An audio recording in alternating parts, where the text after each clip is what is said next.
Daouda Gaye président des producteurs privés du département Dagana tey si tey nag woote bi dañ ko woote woon ci turu baykat yi nekk ci département Dagana ñoo woote woon di yëgleel sa seen bopp ndax dañu bay campagne ba campagne bi ñor nu war tey ñoo ngi ci récolte am na ñu récolté CNCA war leen fayu ñeneen di leen fayu te mënuñu tey yóbbu ceeb bi ndax ceeb bi prix bi ñu déclaré mënuñu ci dem ndax daaw dañu waxoon ci heure bi daaw président de la République signé na décret pour ñu defal ñu ceeb bi 162 francs 162 francs yooyu tey dem nañu parce que ba remboursement jot ñu war rembourser ñi indil ñu tey ni ñoom mënuñu dem 162 130 ndax seen xaalis bu woon daaw jotuñu comme 3 milliards yu tëddoon daaw jotuñu ko yu teg mënuñu ko jot te daaw ba ren tey nu toll fi nu toll ñu ñuy wax tey suba tey ngoon ministre des finances ministre du commerce ci boppam ñu wax ni moo war signer dossier bi gouverneur visé ko ci guddi gu bët setul la ñu nekk te président de la république bu mu signé décret bi daf ni woon dans 8 jours nañu fay baykat yi 8 jours ak 1 an bokkul kon Macky Sall joxe na délai ni 8 jours ministre bi commerce bi yor xaalis bi nee na lii gisu ko lee gisu ko ñun nag fi ñu toll du taxoon ren ji ñu dem ba àgg 53000 hectares ci ceeb lu président defoon daaw ci mbaaxam ak effort am moo tax nu defoon 53000 53000 yi nag amul werante Dagana am na 39000 hectares ceeb yu mu bay fi nu toll tey ñu ngi góob àggaguñu fenn ñoo ngi ci 39000 hectares moissonneuse yi ñu doon wax ak néew sax 4 moissonneuses la ñu indi Dagana 39000 hectares 4 moissonneuses batteuse du ko góob boo demee tey lac de Guiers gi nga xam ne ñi dañ fa daan bay pataas bay nañ fa 3000 hectares ceeb te pataas dañ fa daan bay ak ñambi amul benn machine bu ko góob amu fa boo demee Podor gëñ doon wax 8000 hectares ceeb a nga fa tey jii ñu bay ana lu koy góob Matam am na 1900 hectares ana lu koy góob Bakel yi gën néew nga xam ne ay 30 ñu ngi si 82000 53000 hectares yi ñu war subventionné nañu seet tey ñaata ci xaalis la balaa noo wax dara di jaay ceeb ñu wax nu lu fu ñu koy jëndee ak fu ñu koy def ndax fu ñu mënee jaay soble 600 francs jaay tomate jaay pataas téeméer jaay kaani jaay puloox jaay jaxato gi ñëw toog supu kaañ 900 francs gerte kenn du ko lekk ceeb la Sénégal yëpp di añee bu midi jotee ceebu jën la ñuy wax ñu ngi wax ministre du commerce ak président de la république ngir yàlla président def nga effort defati effort dimbali sa njaboot gii njaaxaanay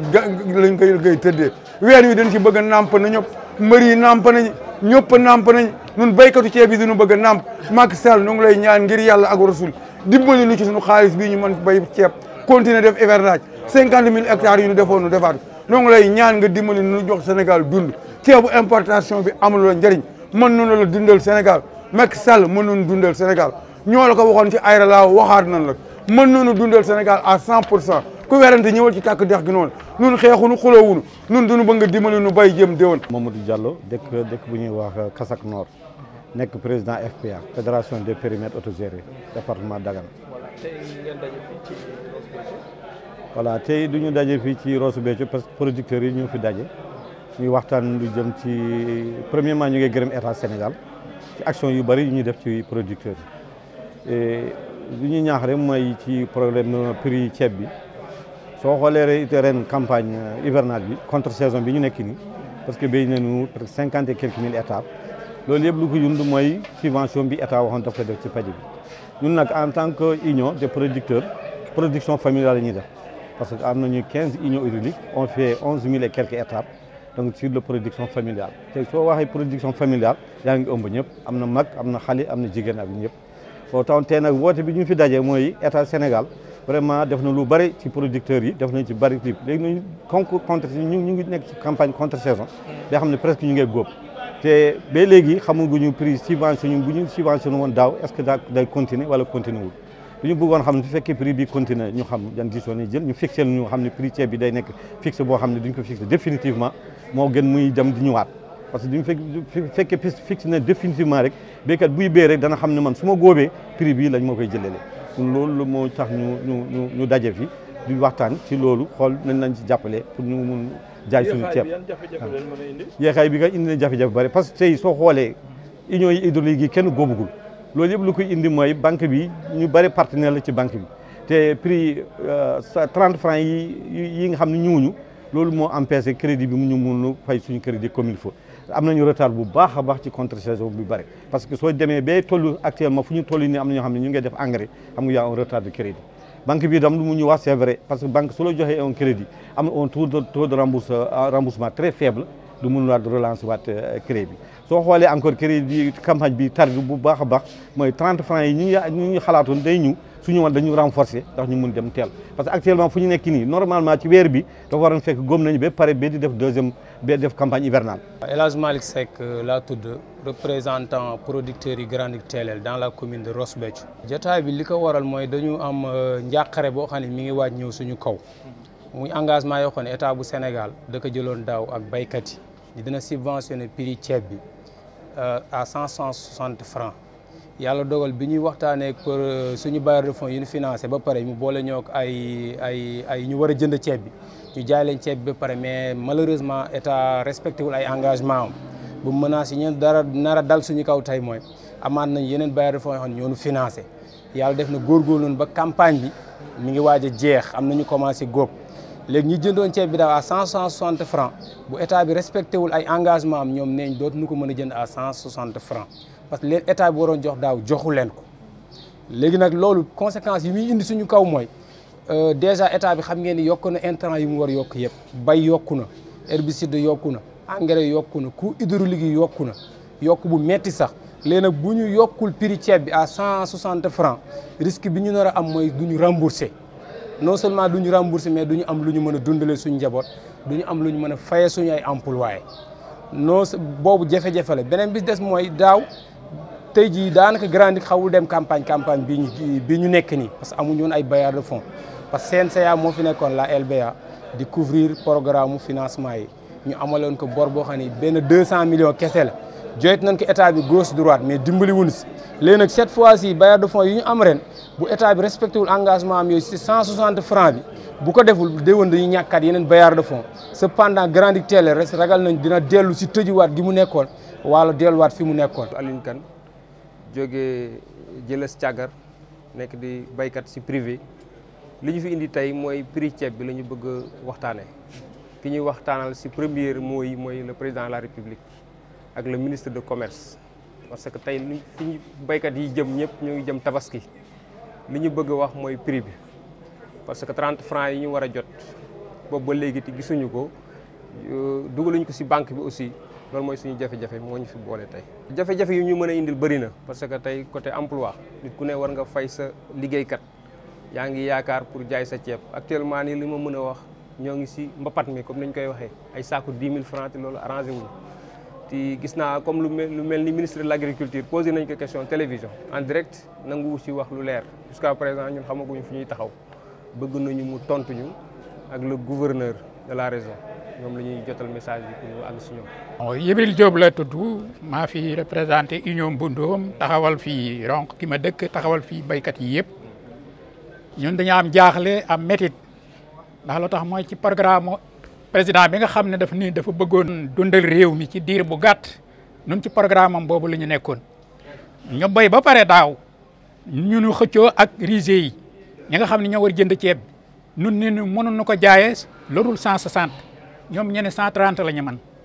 léegi président jël engagement ni dana subventionné def 32 francs yi moom dañ ko fay 32 francs yooyu nag ba fii nu toog nii jotaguñ ko loolu moo tax tey si tey commencé nañu récolter bi commencé nañu góob mais ba léegi mënuñu xam prix buñ koy jaayee ndax ñun jàpp nañ ni charge yi nga xam ne ceeb am na ko mënul yées la mat 160 mënuñu ko jaayee lu ko yées léegi nag moom ma nga xam ne moo yëlif réew mi ñun programme bi mu tëraloon ci la ñu nekkoon sunu njaboot ci la ñu yaakaar ñun ñëpp ci la ñu yaakaar tey si tey li ñu bëgg mooy 32 francs yooyu ni ko dugal ñooñu jot xaalis boobu ñu ñëw bu fekkee day subventionné mu subventionné waat su ko kinu leen ñun suñu ceeb daal mënuñu ko jaayee lu yées 160 buñ ko defee duñ ki génn tey si tey banque yaa ngi taxaw pour dinu fayu te dañ leen war fay te mënuñu yées ku ceeb bi liñ ci gis mënuñu yées 160 parce que ñun ci la ñuy yaakaar suñu doom yi suñu yaakaar ñoom nag dañuy dañoo jàpp ne vallée bi dafa nekkoon loo xam ne sàqum Sénégal la war nekk dafa nekk loo xam ne Sénégal daf ko war fonk parce que suñu sàgganee ba mbayum ceeb na sax fi lu muy jur mooy exode rural mooy xale yi màngaan dem ci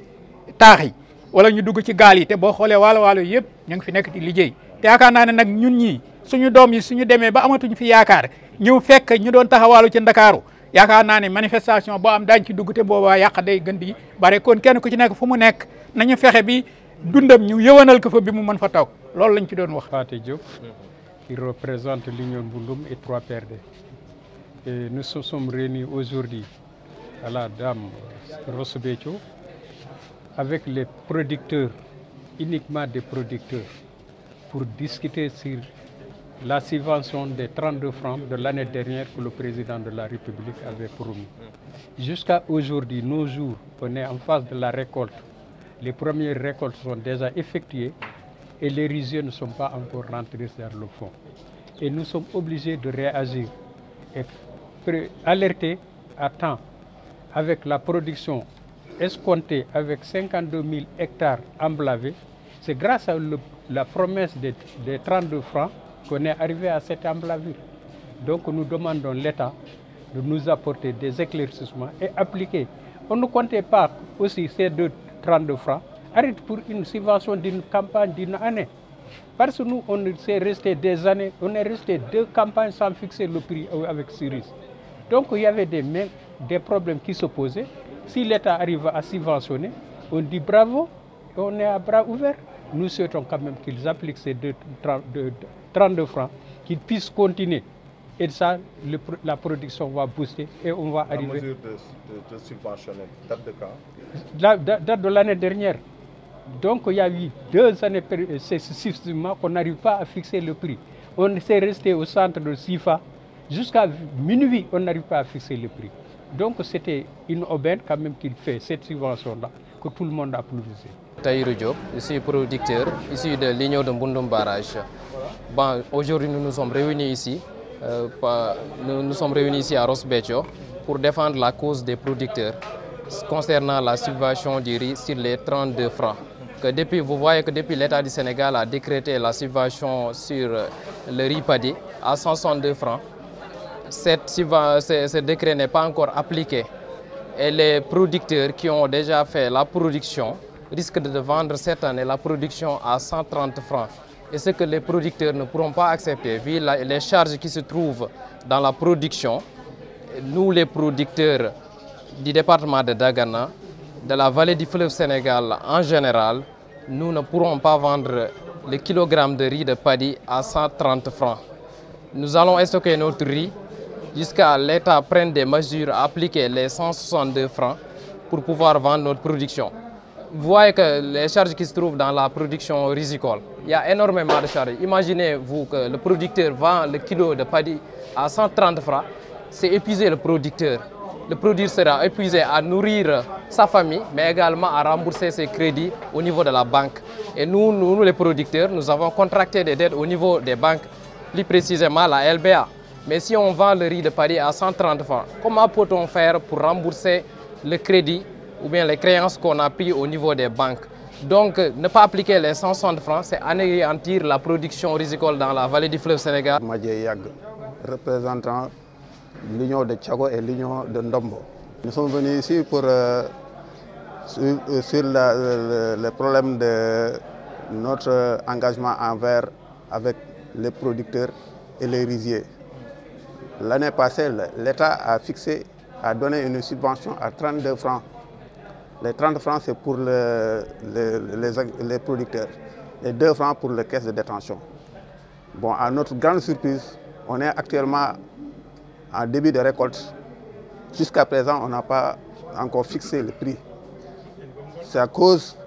beaucoup de problèmes sur notre exploitation. Ça crée beaucoup de problèmes parce que l'endettement au sein de LBA, bon, l'endettement aussi, il y a des producteurs qui ont recouvré toute leur production. Mais si le rizier a acheté à 160 francs, bon, ça va rester une dette envers les producteurs. En ce moment où nous sommes en préparation de récolte. Bon, donc, tout ce le producteur a pu faire durant la campagne, il l'a fait avec ses propres moyens. AFA, le producteur au niveau de Grande TLL Ross Béthio. Donc aujourd'hui nous sommes là en tant que des producteurs venus de tout Waalo pour venir aujourd'hui discuter, interpeller et vraiment interpeller au plus haut niveau de l'État du Sénégal, c'est-à-dire en premier chef le président de la République, pour lui dire qu'il avait pris des engagements en Conseil des ministres augmentant le prix du riz de 32 francs, le riz paddy. Donc jusqu'à présent, ces 32 francs-là ne sont pas effectifs. Et on s'achemine vers les récoltes bientôt avec une production certes qui sera record, avec 53 000 hectares emblavés. Donc on attend une production globale de plus de 22 milliards. Donc sur ces 22 milliards-là, il y a les 32 francs. Donc c'est beaucoup de milliards. Nous nous inquiétons parce que l'engagement de l'année dernière n'a pas été respecté, c'est-à-dire les 3 milliards. Donc pour cette année-ci, est-ce que encore l'État va respecter cet engagement en payant en même temps les 3 milliards en sus des récoltes de cette année-ci? Donc ce sera problématique et nous nous inquiétons parce que l'État a pris son engagement d'augmenter, de réduire la subvention. Aujourd'hui, nous achetons le sac duré à 18 750 francs pour la campagne contre saison chaude. Donc, ce qui est quand même ce qui augmente le compte d'exploitation. L'herbicide qui a passé de 2500 à 4000 francs, ce qui va impacter également sur le compte d'exploitation. Et également avec l'augmentation du carburant, également le coût de la production est surchargé. Ce qui fait que si on ne vend pas le riz à ce prix-là, à ces 160 francs, dont même c'est toujours peu pour pouvoir permettre aux producteurs de s'en sortir convenablement. Mais nous interpellons le président Macky Sall de lui dire que cette année-ci, vraiment, il est temps qu'il prenne ses engagements, de parler avec ses ministres, les gens qui devraient rendre opérationnelles ces décisions-là pour que cela soit fait dans les plus brefs délais.